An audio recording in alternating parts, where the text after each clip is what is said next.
I run a recreational fitness business for women only, and my day is very varied. Sometimes I'm running here in the park, coaching ladies, sometimes I'm in the studio, teaching studio classes. A lot of the time I'm doing the admin for motivating women and encouraging them to come along. Every day I'm out walking my dog because that's an important part of me time. I have a big family, I have a husband who I adore, so the normal sort of thing that anybody does who runs their own business, but it's a fitness business, so I'm out and about quite a lot. That's a really good question, and actually I think it's possibly chosen me. I saw that Anya was doing this trip probably about 8 or 9 months ago, and I was quite interested in it. In fact, I was very interested. I've been out to Kenya teaching first aid because I ran a first aid training company which I've sold until last Christmas. So I've spent some time in Africa teaching first aid and learning from what I was doing there.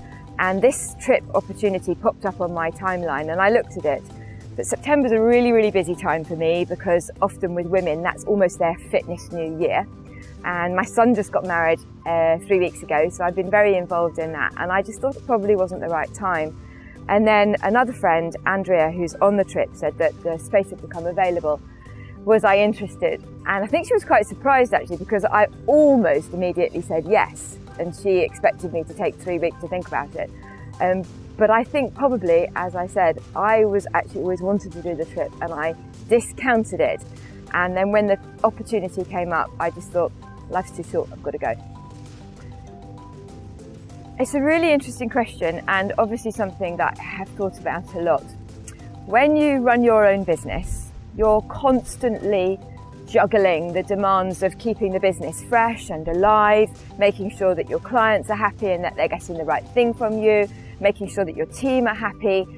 And I find it's when I step away from my business, perhaps when I go on holiday, that I have my best ideas. I think that sometimes it's true to say for all of us when we run our own business that everything comes out of my mouth. I already know. And actually I'm going to listen. I'm going to listen to the people in Malawi. I'm really interested in people who are setting up their own businesses out there. But I want to go and listen to what is going on in their lives and learn from them and bring that back to my business. But of course, I'm really interested in all the other women that are going. They're inspirational women that have got their own stories, and I hope to learn from them as well.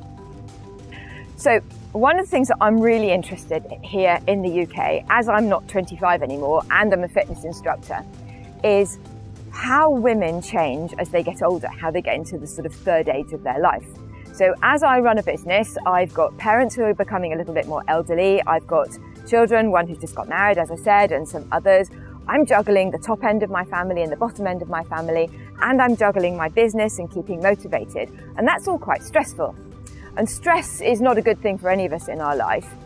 And how much stress you've got can affect how you feel, whether you put on weight, how you deal with things. But in some cultures, the stresses are completely different. And the way that that manifests in different cultures is also really different. So the actual answer to your question is, I'm really interested in seeing how the women in Malawi deal with the same pressures, same stresses of children and presumably elderly parents, and juggling their entrepreneurial skills there, and learning what they do and what I do and how it's different. What can I learn from them, possibly to bring back here? What can I help give them about what I do that might help them? And see if I can come away with a greater understanding.